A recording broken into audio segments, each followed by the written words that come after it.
The preliminary investigation report of the crash is expected to be released in 2 days from now, on Friday. According to sources, the probe focuses on the movement of the Boeing jet's fuel control switches. What exactly does that mean? This plane had one job: take off and fly. But just 36 seconds after liftoff, it lost everything, and nobody knew why until now. Was it pilot error? Was it sabotage? Or did a tiny piece of dirt inside the fuel tank silently kill 260 people? Today we're breaking down how one of India's safest jets became a flying coffin in under a minute, using black box data, simulator tests, and a fuel filter no one paid attention to.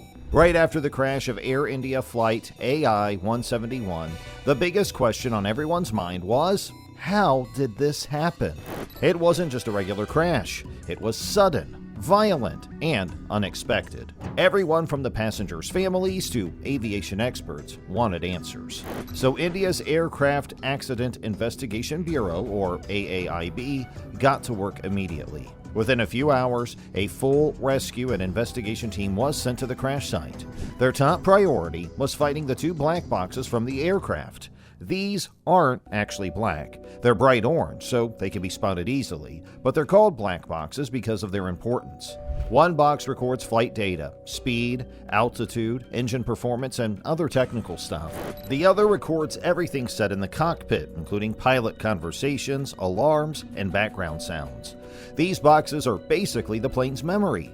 If you want to know what happened, you check the black boxes. On June 14th, just 2 days after the crash, rescue workers found both black boxes. They were a bit damaged, but not destroyed. This was a huge relief. With those boxes in hand, the investigators could finally start piecing together what really happened inside the plane. As they started going through the data, one strange thing became clear very early on. Both engines had stopped producing thrust just seconds after takeoff. That is a huge red flag. In modern planes like the Boeing 787, even if one engine fails, the other can usually keep the plane in the air. But both? That's almost impossible, unless something went very wrong. The investigators also noticed that the ram air turbine, or RAT, had deployed. This small device is hidden in the plane's belly and only comes out when the aircraft has lost all engine power and electrical systems. So basically, the plane was flying blind. This made the whole thing even scarier. RAT deployment means total power loss. No thrust, no hydraulics, barely any control. The pilots had very little time to react. By the time they realized what was happening, the plane had already started falling. But why did the engines lose power in the first place? That was the big mystery. At this point, the team started looking at everything: engine data, maintenance records, pilot training, even the quality of fuel loaded in Ahmedabad. This is where the theory about dirty fuel and fuel filter failure comes in. So let's break this down in simple terms. Airplane engines need clean fuel to work properly, just like your bike or car needs clean gas. If the fuel is dirty, has water in it, or has particles floating inside, it can mess things up. Inside every aircraft engine, there's something called a fuel filter. Think of it like a tea strainer. Its job is to catch all the dirt, water, or tiny things that shouldn't go into the engine. If this filter gets clogged, the engine can't drink the fuel, and without fuel, it dies. 4 days after the AI-171 crash, another Air India Dreamliner, flight AI-315, had to return to Hong Kong mid-flight because of a fuel filter warning. One of its engines was showing low pressure, which means the fuel wasn't flowing the way it should. The pilots acted quickly, turned the plane around, and landed safely. That alert may have saved their lives. But what if AI-171 had a similar issue, but only worse? Investigators started asking if the two incidents were connected. Maybe the fuel loaded into these planes was dirty, or maybe the filters were faulty. But one thing was becoming clearer: fuel quality and filtration were now at the center of this investigation. To support this theory, experts started comparing AI-171 to another famous case, Cathay Pacific Flight 780. Back in 2010, that plane also had a dual engine trouble during landing. It turned out the fuel had polymer particles in it, tiny things you can't even see with the naked eye. Those particles blocked the valves in the fuel control system. Both engines lost thrust, and the pilots had to make a miracle landing. It's scary how similar that sounds, right? So what if the same thing happened here? Maybe there were tiny contaminants in the fuel, like dirt, dust, or chemicals that clogged up the filters. If the filters couldn't do their job, the engines would slowly choke. And when the fuel pressure drops, it either causes the engines to fail or makes the crew think something's wrong and manually cut the fuel supply. Airplane engines are super advanced, but they still follow basic rules. Clean fuel goes in, combustion happens, and power comes out. For that to work smoothly, the fuel has to be very clean. Way cleaner than what we use in cars or bikes. That's because aircraft engines operate at extremely high speeds and temperatures. Even the smallest problem in the fuel can lead to disaster. Now, when fuel is loaded into the plane, it goes through something called the fuel system. This system has tanks, pumps, pipes, and, most importantly, filters. These filters are like the guardians. They stop things like water, rust, or dirt from reaching the engine. But if too much junk gets caught in the filter, it can clog up. Imagine trying to drink a milkshake through a tiny straw. That's what a clogged fuel filter does to the engine. It blocks the fuel flow, and the engine can't breathe. So without enough fuel, it either shuts down or starts acting weird.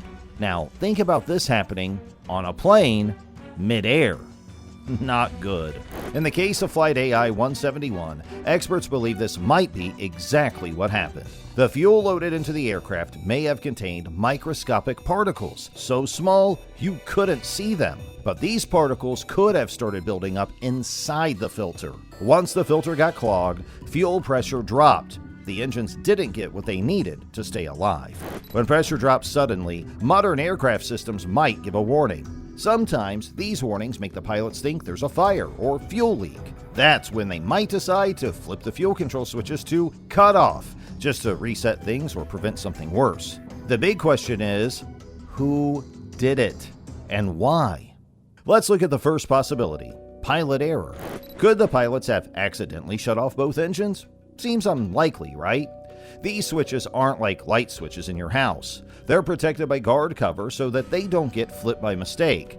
A pilot would have to lift the guard and then physically move the switch. Doing that on both engines within seconds would be a very odd mistake, especially from trained professionals. Also, why would they shut off the engines when there were no signs of fire or explosion?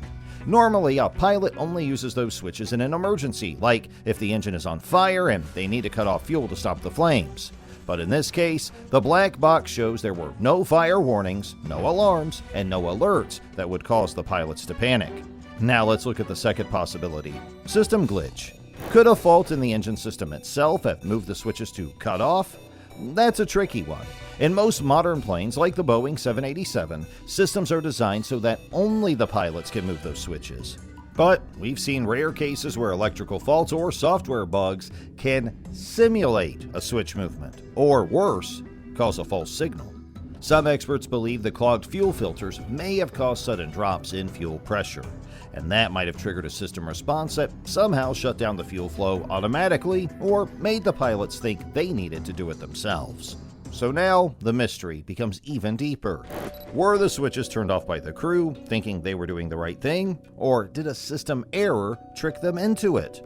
The scary thing is, we may never get a clear answer. The cockpit voice recorder didn't catch any loud arguments or clear decisions about shutting off the engines. It all happened so fast that even the pilots probably didn't fully understand what was going wrong. Now let's talk about something called fuel starvation. That's when the engine is still running, but the fuel it needs gets cut off. Kind of like when your cell phone battery dies, even though the phone isn't broken. Fuel starvation can happen because of leaks, clogged filters, or faulty pumps. It's different from fuel exhaustion, where the tank is empty. In this case, AI-171 had full tanks, but the fuel wasn't reaching the engines properly. Experts also look at how fuel is stored and delivered. Airports usually keep fuel in underground tanks. These tanks can collect moisture, rust, or even algae if not maintained properly. The fuel is then pumped into trucks and finally into planes. If any part of this chain is dirty, the whole thing gets contaminated. Even worse, the filters on the plane might not catch everything. Some modern aircraft engines are extremely sensitive. A small amount of contamination that wouldn't affect a car engine can totally mess up a jet engine. Another thing to understand is how Jet A1 fuel works. It has to meet strict standards, but sometimes, due to human error or poor handling, it can get polluted. And that's why regular testing is super important. When investigators want to understand how a plane crashed, they don't just look at black boxes and broken parts. They also go inside a simulator. And that's exactly what happened after the AI-171 disaster. They recreated the entire flight using a Boeing 787 flight simulator, trying to figure out what the pilots were seeing, thinking, and doing in those final moments. Flight simulators are basically huge video games for pilots, but super realistic. They have real controls, real screens, and they can copy almost any situation a plane might face. So if you want to test what happens when both engines fail just after takeoff, the simulator is the best place to do it safely.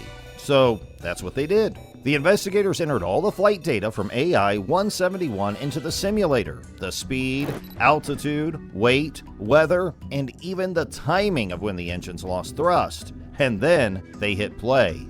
The result?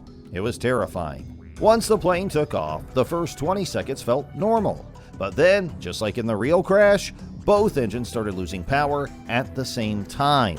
The plane began to lose altitude rapidly. The simulator showed that even if the pilots had tried everything perfectly, they still wouldn't have had enough time or height to recover. And that's how sudden and brutal the failure was. The simulator showed something else too. Once the ram air turbine deployed, it confirmed the engines weren't just weak, they were completely dead. That turbine only comes out when the plane has lost all electrical power from the engines. It's like a last resort system that helps power basic controls like steering and communication. In the simulator test, once the RAT came out, the flight became even harder to control. There wasn't enough power to restart the engines. There wasn't enough altitude to glide back to the airport. And there wasn't enough time to figure out what went wrong. This gave the investigators an important answer. Even if the pilots did everything right, this crash was probably not survivable once the engines went out that early. But that wasn't all. They also tested different scenarios, just to be sure. What if the fuel wasn't contaminated? What if only one engine failed? What if the switches weren't turned off? In those test flights, the plane either stayed in the air or was able to return to the airport. This showed that the double engine failure, combined with the fuel shutoff, was the main cause of the tragedy. One expert called it a black swan moment. That means a super rare event that no one expects, but causes a huge disaster. Even the pilots who ran the simulator were shocked. Many of them had thousands of hours of experience flying Boeing 787s, and even they said the situation was nearly impossible to escape. You get a dual engine failure after takeoff, there's really nothing you can do, one test pilot reportedly said. The simulator test helped rule out other theories too, like a bird strike or a flap setting problem. None of those situations recreated the exact kind of failure that took down AI-171. Only the combination of sudden power loss, possible filter blockage, and fuel switch shutoff matched the actual crash timeline. After the simulator test showed that the crash was nearly impossible to avoid, once the engines failed, people started asking the next big question: how did this happen in the first place? Like, who's supposed to make sure planes don't get dirty fuel? Who checks if the fuel filters are working? And is Boeing, the company that built the 787 Dreamliner, also responsible? Well, let's start with fuel safety. Every airport has a strict system to check the fuel before it goes into any airplane. It has to meet something called Jet A1 standards, which basically means it must be super clean, dry, and free from any junk. The fuel is stored in big underground tanks, and from there it's pumped into fuel trucks. Then, those trucks refuel the plane. Now, here's the problem. If any part of that system is dirty, the whole fuel supply can get contaminated. That could be due to rust inside the tanks, poor cleaning of the fuel truck, or even water getting mixed in during rainy weather. Even if the contamination is small, like tiny particles or chemicals, it can still cause major damage inside the plane's engines. That's why airports and airlines are supposed to do regular fuel quality checks. Not just once, but many times. They test for things like water, sediment, and how easily the fuel flows. If something's off, they're supposed to stop using it immediately. So, what is your opinion on this? Let us know in the comments. And subscribe to our channel for more updates like this.